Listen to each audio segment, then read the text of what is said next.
Now we shift on to Dr. Saurabh Pandey, who is a clinician in Gorakhpur. He's uh, he's been travel grant award. He had travel grant awarded by for AIDS Society in 2017 and 2023. He's also got NAPCON 2016 and SD MID 2016.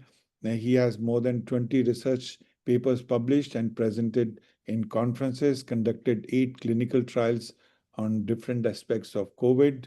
He's managed infectious diseases units in Department of Medicine in KGMU and was senior resident there. He's also done PDCC in infectious disease. He started the first uh, Hospital Infection Control Committee, OPD, at Gorakhpur city and is in charge of ART plus center. And today he will talk about the clinical features in dengue. Saurav, please go ahead. Next slide, Uh, please. thank, thank you for the opportunity, sir, and thank you, Kaho. So, dengue fever itself is a paradox. Paradox is dengue fever. So, when the fever is gone, the patient might get happy, but the physician becomes worried. This is what my teacher HOD in Calcutta used to tell us every day on the round. Next slide.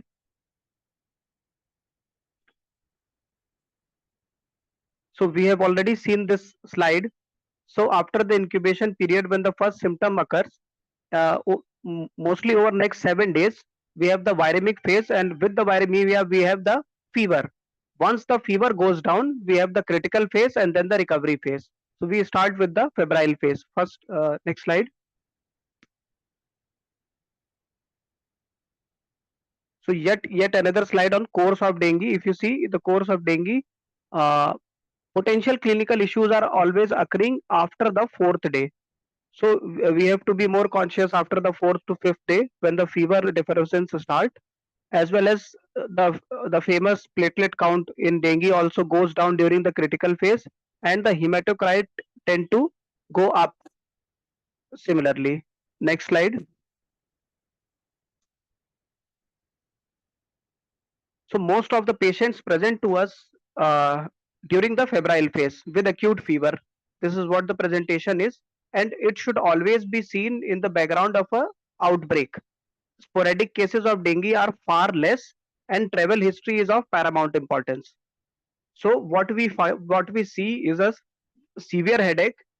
Classical is a retroorbital pain. The patient symptoms will have a predominant myalgia with arthralgia. There are different rash in dengue. So during the febrile phase, what we see is a fever flush that can be very clear, that can be transient as well. We can have a minor hemorrhagic manifestation like petechiae and ecchymosis even on small minor trauma. A positive tourniquet test in the febrile phase as well, because we saw during the last presentation that there is so much of the uh, cytokine involvement is there in dengue, and it's not just the viral infection. Apart from that, patient will have a sore throat, and almost 30% patient present with sore throat. So fever with sore throat. So when one can misdiagnose dengue in early phase, and you have to be good in your clinical eyes to sense a rash, because rash is mostly during the rainy season. Rash is mostly seen in dengue fever. Apart from that, the laboratory finding will include a leukopenia, mild thrombocytopenia will be there, and mild elevated SGPT, SGOT. So this is what the highlights the febrile phase. Next slide. So now we see the rash. This is what we have been doing in from last so many years. We put our hand and we see that our hand imprint is there. So this is the fever flush. Now we have the transient maculopapular rash. You can see normal skin between the reddish appearance of the hand. Next slide. Yet another maculopapular rash. This is not specific, but it has got good sensitivity in ruling in dengue fever. Next slide. So once the fever is over, the patient effervescence and patient clinical improvement, we goes to the critical phase. Critical phase is a transient phase and has some highlight features. Next slide.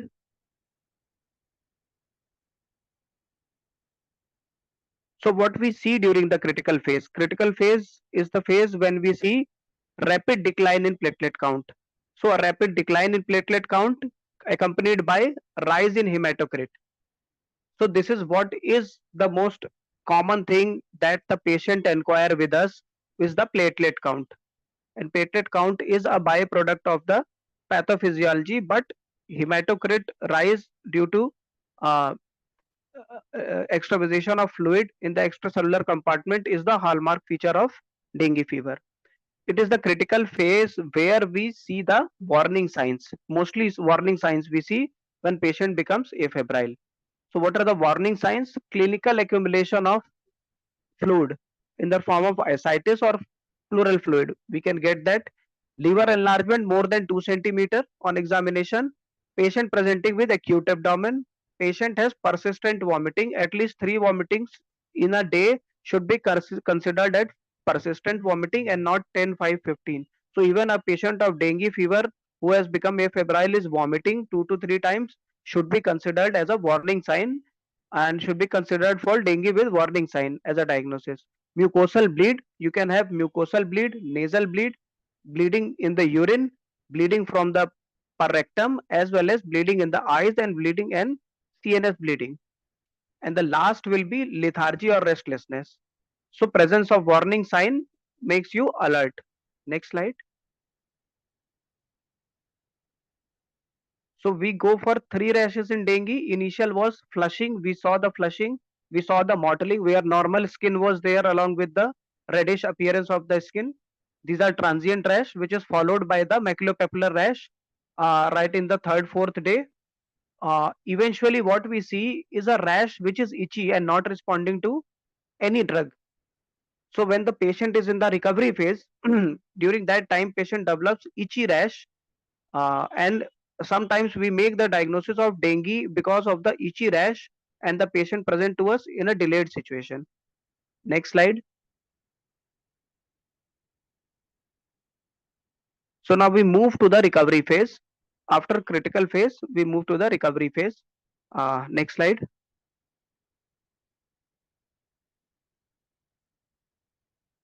So what does the recovery phase has for the patient? The patient is improving.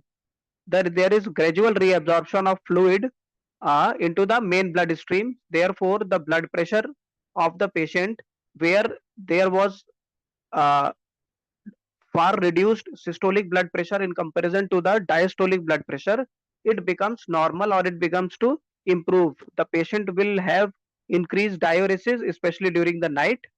Hemodynamic stability improves, and the patient at this point of time can have bradycardia, although the patient can also have bradycardia in the critical phase as well if there is any amount of myocarditis which ranges from your simple bradycardia to a full blown clinical myocarditis. Next slide.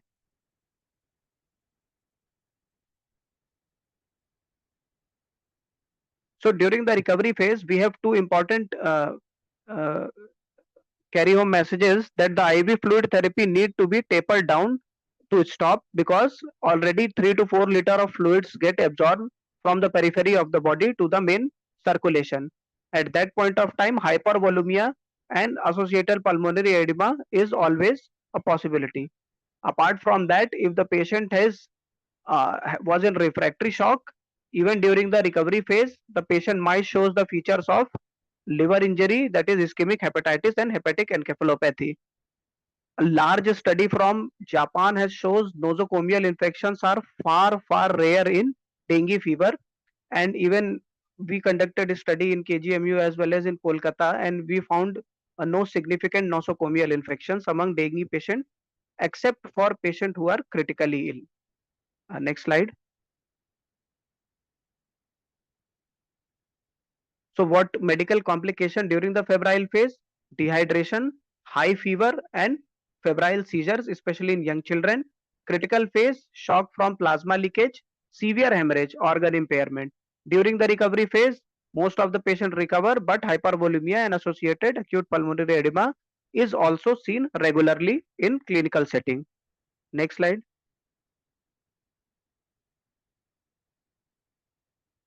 So what are the complications of dengue? Three major complications of dengue that we consider in our clinical practice. One is of course shock. Shock can go irreversible as well. Second is bleeding, which is tiresome. And third we will consider is organ involvement, either in form of ARDS or in form of encephalopathy or in form of severe ALF, acute liver failure. Kidney involvement in dengue is very low, and we don't get to see a lot of ARF or severe ARF leading, unlike malaria or leptospira and scrub typhus. Irreversible shock and death are the major challenges in outcome. Next slide. Three major cause of death in dengue. One is of course prolonged shock. Second is major hemorrhage. So occult either in for abdominal or CNS. These are the major two occult hemorrhages which are responsible for death of the patient. And apart from that, liver failure will be an important. So, but prolonged shock with inappropriate treatment of shock fluid management is still one of the most important cause of death in India. Next slide. So you see this petechiae in the lower limbs. Next slide.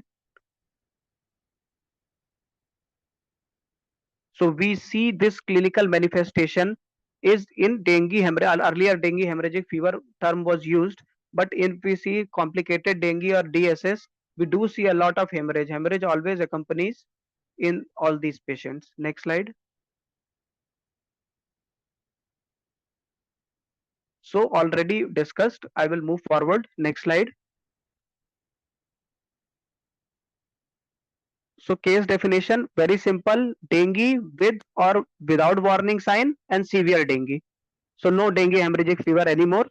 You see the severe dengue conditions, that severe plasma leakage leading to shock or severe fluid accumulation leading to respiratory distress, which is associated by severe bleeding and organ involvement in form of hepatitis, that is acute hepatitis more than ALT more than 1000, encephalopathy and other organ involvement. So this is the case for severe dengue with warning sign. If you see any organ involvement in form of abdominal, in form of acute abdomen or persistent vomiting or minor bleeding or lethargy, as discussed earlier. Next slide.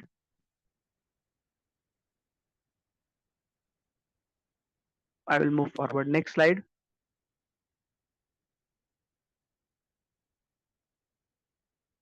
So dengue hemorrhagic fever is now out of the context, but most of us have gone to dengue hemorrhagic fever. Next slide.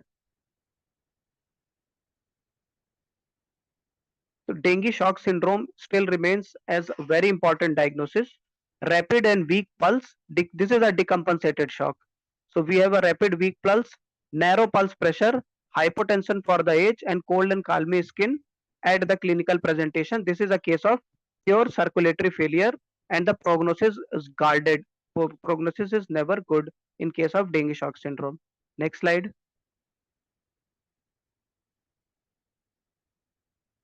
So what you have to keep in mind while evaluating a dengue fever, clinically it is a very clinical case. There is no in the diagnosis of dengue. So blood pressure is very important. The skin and bleeding mucosa skin you have to keep in mind. Hydration status have to be seen daily by the bedside or in the OPD. Then evidence of increased vascular permeability in form of effusion or ascites and tourniquet test. Next slide. So this is one of the scenario where a dengue patient in shock symptoms. So next slide. We need to go slightly faster. Yes, sir. This is compensated shock. Compensated shock is your pulse will become steady, but your pulse pressure will not go so low. So this is state of compensation. We have to be alert at this stage, and this is most important place where we can prevent going into decompensated shock. Next slide. Decompensated shock. Now your skin is calmy and cold and calmy skin. Severe tachycardia is there, pulse pressure is going down, and systolic BP is also going down. This is showing that the patient has decompensated for the shock. Next slide. So in hypertensive patient, just one carry home message is there. Hypertensive patient, if your patient is having uh, a BP of 30, more than, you decrease minus 30 from his routine blood pressure, if that is the at presentation, your patient will be considered in decompensated shock. Next slide. So tourniquet test, more than 10 pitaki per square inch of the area of skin, if it is showing, it is a positive tourniquet test. Next slide. So we have expanded dengue syndrome. All the clinical manifestation of dengue which we are not able to explain through the usual pathophysiology were clubbed in expanded dengue syndrome. In CNS, GI involved acute hepatitis, fulminant hepatitis, renal involvement in form of acute renal failure, cardiac involvement in form of cardiomyopathy, myocarditis, and respiratory was ARDS. And then I, we have multiple hemorrhages. Next slide.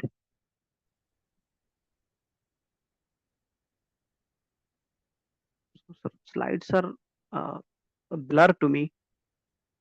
So move on, please. Okay, next slide.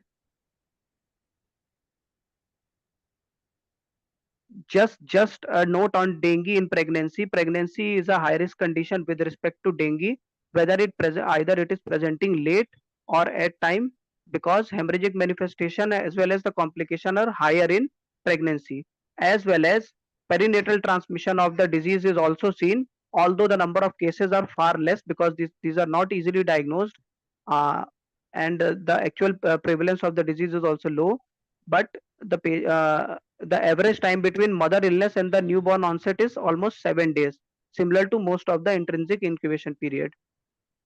Uh, Clinical presentation is not associated with maternal immune status or mode of delivery.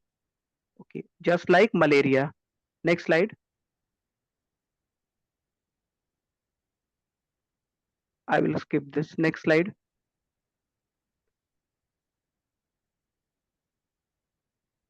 So in pregnancy, we know that patient has already accumulated fluid in the body, and while assessment of the patient status in a pregnant female among dengue patient, it becomes difficult to ascertain correct because the blood pressure also goes down.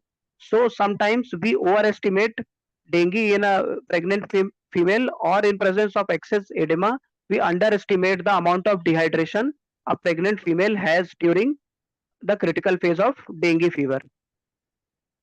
And as well as the outcome, adverse outcome is there in the pregnancy. Apart from vertical transmission, we have severe complication in the fetus as well. Next slide. So what are our differential diagnosis? Febrile period, rainy season, febrile period, fever with rash, with body ache, with arthritis. At least 5 common infections we have to consider: rickettsial infection, leptospira, typhoid fever, malaria, influenza. Earlier, COVID was also part of our differential, and bacterial sepsis will go low. Zika is still uncommon in India but should be considered, and CCHF as well as in some part of India. Next slide. I will skip this. Next slide. So we see early febrile phase, the patient has can be confused with streptococcal pharyngitis. First phase is fifth disease. Late febrile phase, vomiting, abdominal pain, acute gastroenteritis, hematuria, abdominal pain as UTI or pyelonephritis. Sometimes patient vomits blood, so which also happens in leptospira. Respiratory distress without fever and asthma attack can be a differential. Severe abdominal pain, cholecystitis. Cholecystitis is itself a complication of dengue fever, and hepatitis will be our differential diagnosis. So we see dengue fever is mimicking so many common infections, but still dengue fever diagnosis is relatively easier. Next slide.